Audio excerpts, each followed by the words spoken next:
পরিচর্যাগুলো করুন। আজকে আমি যেটা দেবো বন্ধুরা সেটা হচ্ছে নিমখোল আর হচ্ছে ম্যাগনেসিয়াম সালফেট, এই দুটো আজকে আমি গাছে প্রয়োগ করব।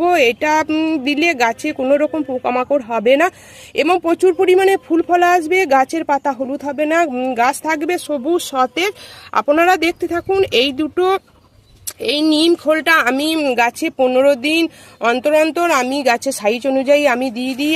আর এই ম্যাগনেসিয়াম সালফেটটাও তাই বন্ধুরা, আমি এটা 15 দিন অন্তর অন্তর গাছের পাতাতেও স্প্রে করি এবং গাছের গোড়াতেও আমি দিয়ে দিই। তার ফলে কি হবে, কোনো রকমের পোকামাকড় উৎপাত হবে না, কোনো ফাঙ্গাস লাগবে না, গাছ প্রচুর পরিমাণে ফুল ফল আসবে, গাছ থাকবে সবুজ সতেজ।